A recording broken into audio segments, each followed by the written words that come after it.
हे welcome back everybody. आप सभी कैसे हैं?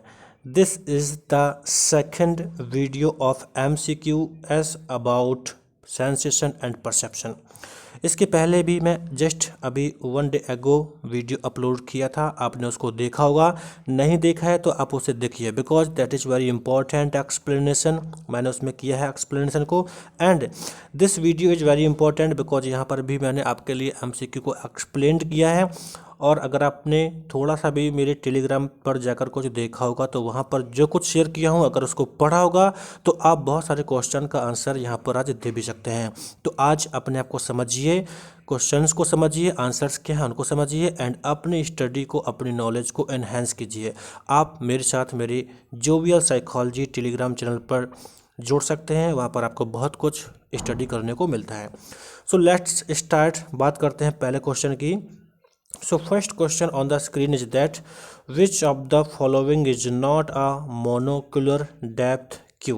यहाँ पर बताया गया है कि इसमें से कौन सा मोनोकुलर डेप्थ Q नहीं है। इसके पहले वाले वीडियो में मैंने आपको बताया था, इसके बारे में मैं बहुत अच्छे से डिस्क्राइब किया था। So please must watch that video, because question ऐसे ही बना बना के पूछे जाते हैं, कहीं पे कुछ कहीं पे कुछ। अगर बेसिक अंडरस्टैंडिंग आप डेवलप कर लेंगे तो कैसे भी क्वेश्चन आएगा आप उसे अच्छे से कर पाएंगे। So just try to understand कि इसमें कौन सा आंसर सही हो सकता है। तो मैं सीधा आपको बताना चाहूँगा कि correct answer of this question is retinal disparity. मैं आपको कल अच्छे से बताया था, retinal disparity is binocular depth Q. ये बाइनोकुलर डेप्थ क्यू होता है, मोनोकुलर नहीं होता है। और लास्ट के आपके ये 3 हैं, ये आपके मोनोकुलर में आ जाएंगे, but this is binocular. So this is not a monocular depth cue. Option A is correct. आप इसे ध्यान रखिएगा। And I want to tell you कि मैंने जो बहुत सारे MCQ की वीडियो अपलोड किए हैं उनका मैंने प्लेलिस्ट सेटअप किया है, तो आप प्लेलिस्ट के सेक्शन में जाएं, वहाँ पर जो MCQs वीडियोस हैं उनको देखिए और अपनी नॉलेज को एनहेंस कीजिए। Now next question number second, that is kinesthesis involve. ये आपका सेंसेशन एंड परसेप्शन से है। जब मैंने आपको टर्मिनोलॉजी शेयर की थी टेलीग्राम पर तो वहाँ पर ये वर्ड आया होगा। तो बताना है कि काइनेस्थेसिस क्या इन्वॉल्व करता है। हो सकता है कि आप पहले से भी जानते हो या ना जानते हो, कोई बात नहीं, बट मैं अभी यहाँ पर आपको 2 चीज़ें बताऊँगा। फर्स्ट थिंग इज काइनेस्थेसिस के बारे में बताऊँगा, and second thing vestibular sense के बारे में बताऊँगा।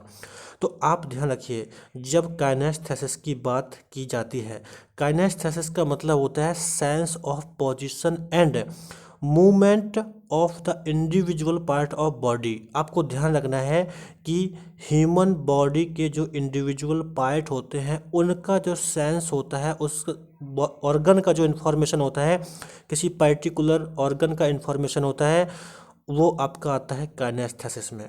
Just listen again. काइनेस्थेसिस के अंतर्गत बॉडी पार्ट्स के सेंसेशन की इन्फॉर्मेशन होती है। And the second thing is that vestibular sense. अगर आपसे वेस्टिबुलर सेंस की जब बात की जाती है तो वेस्टिबुलर जो सेंस होता है, ये body movement, body position as a whole body sense के बारे में बात होती है। ये वेस्टिबुलर सेंस केवल किसी पर्टिकुलर ऑर्गन के बारे में बात नहीं होती है। जैसे मान लीजिए, अगर आप अपना हैंड मूवमेंट करते हैं और इसका इन्फॉर्मेशन आपको मिलता है, दैट इज द काइनेस्थेसिस। और वेस्टिबुलर सिस्टम में क्या होता है, होल बॉडी को बैलेंस करने का सेंस होता है। आप ऐसा ध्यान रखेंगे तो आप निश्चित ही इसे अच्छे से समझ पाएंगे। इस वीडियो में और भी क्वेश्चन है जो कि वेस्टिबुलर से भी रिलेटेड होंगे, तो आप अंत तक देखिए, और वहाँ पर मैं डिस्क्राइब नहीं करूँगा, आपको आंसर देना होगा। So just now look on the options. Kinesthesis involve, इसमें पूछा गया है काइनेस्थेसिस इन्वॉल्व। सो हम क्या बोलेंगे, kinesthesis involve information from the bones, ears, tendons and joints. देखिए यहाँ पर पर्टिकुलर बॉडी ऑर्गन की बात कही गई है, इसलिए आप ऑप्शन डी को करेक्ट करेंगे। जैसे मान लीजिए, अगर हम ऑप्शन ए की बात करते हैं, the body sense of balance, तो ये तो सीधा सीधा आपका बॉडी बैलेंस की बात कही गई है, ये आपका वेस्टिबुलर सिस्टम में, वेस्टिबुलर सेंस में आ जाएगा।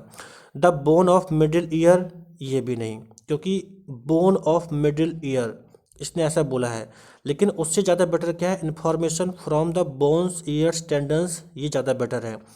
ऑप्शन डी करेक्ट करेंगे। मेम्ब्रेन्स विथ द कोक्लिया, ये भी नहीं।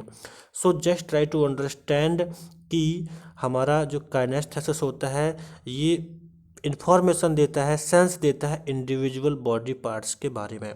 तो आपका ऑप्शन डी यहाँ पर करेक्ट होगा, तो इसे आप अच्छे से ध्यान रखिएगा। Now next question, that is question number third. Question number third, the brain breaks vision into separate dimension. देखिए, the brain breaks vision into separate dimensions such as colour, depth, movement and form and works on each aspects simultaneously, this is called. यानी यहाँ पर कुछ आपको बताया गया है and इसे क्या बोलते हैं, ये क्या होता है। यानी ब्रेन जब चीज़ों को देखता है तो उसे अलग अलग सेपरेट डायमेंशंस में ब्रेक करता है, तो इस चीज़ को क्या बोला जाता है। So just try to understand, this is really very important. अगर मैं पहले आपको इसका आंसर बताता हूँ, इसके बाद कुछ और ऑप्शन के बारे में बताऊँगा। So just look option A, parallel processing.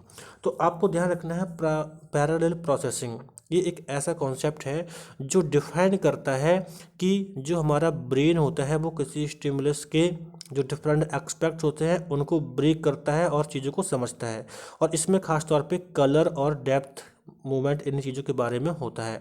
So just try to understand again, parallel processing is information processing of a stimulus with separate expects. जैसे कि इसमें जो भी एक्सपेक्ट्स होते हैं उसमें कलर, डेप्थ की बात होती है, तो आपका ऑप्शन ए ही सही है, यानी option A is correct according to the question. अब अगर बात आती है एकोमोडेशन की, तो एकोमोडेशन तो आप समझती हैं, जो आपका लेंस होता है वो अपने कर्वेचर को चेंज करता है, थोड़ा बहुत एकोमोडेट करता है और रेटिना पे किसी इमेज को अच्छे से फोकस कराने के लिए। And feature detection, feature detection this is also important, ये भी मैं कीवर्ड्स में आपके साथ शेयर कर चुका हूँ टेलीग्राम पे।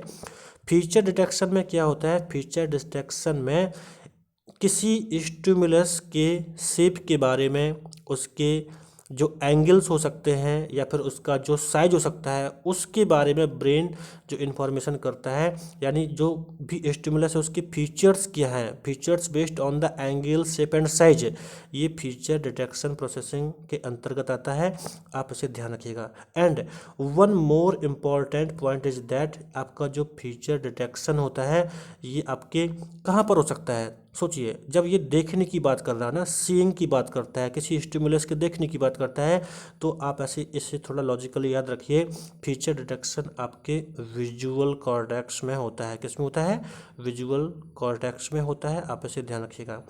एंड अपोनेंट प्रोसेसिंग, अब मैं थोड़ा सा आपको भी काम देता हूँ, आप इसके बारे में बताइएगा, बिकॉज पहले वाले वीडियो में मैंने आपको इसके बारे में अच्छे से डिस्क्राइब किया था। या तो आप बताइए कमेंट करके, या खुद से भी सोच लिए, ज़रूरी नहीं कि आप मुझे ही बताएं, but you must rehearsalise, okay. So just keep in mind all the information जो मैं आपको बताया हूँ।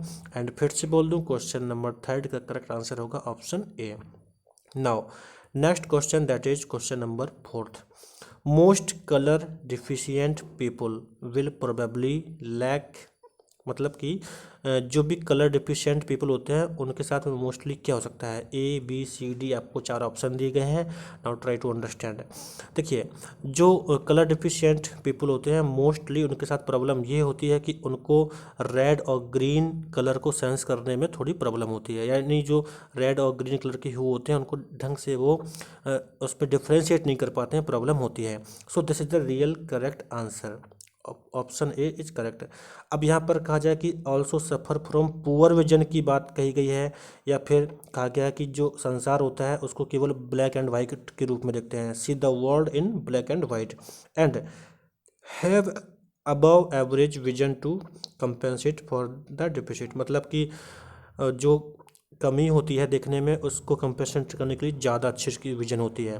तो डी ऑप्शन, सी ऑप्शन ये सही नहीं होते हैं, ना तो इनका पुअर विजन होता है, मीन से कि बस उनको रेड और ग्रीन कलर को डिफ़िकल्टी फेस होती है समझने में, बट नॉर्मल विजन होता है।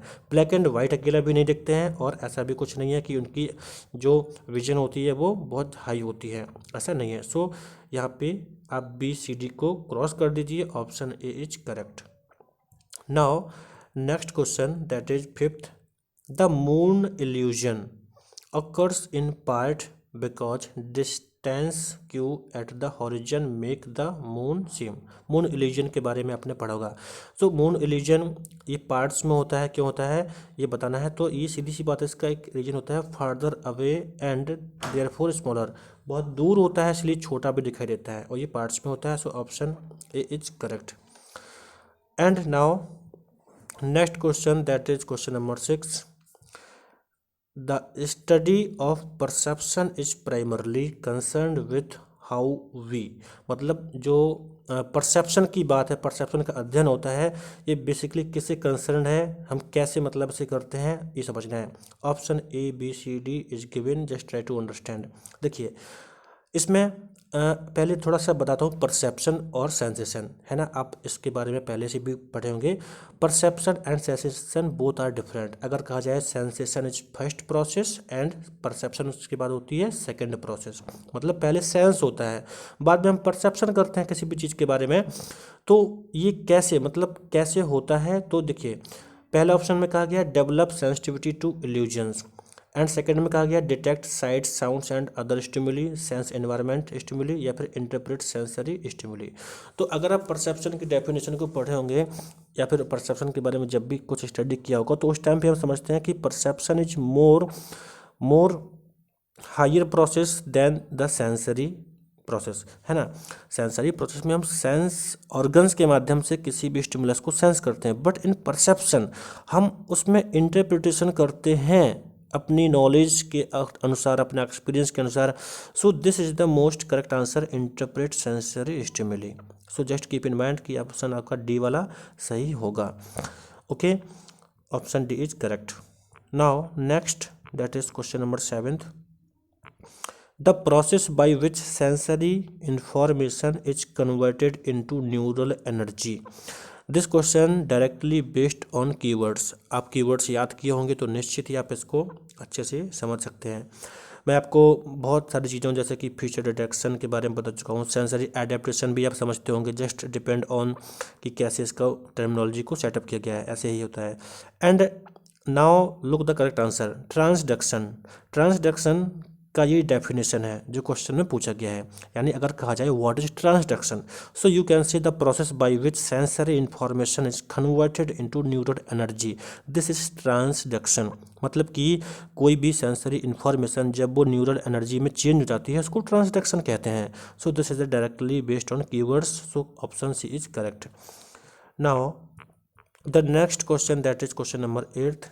The correct order of the structure through which light pass after entering the eye is।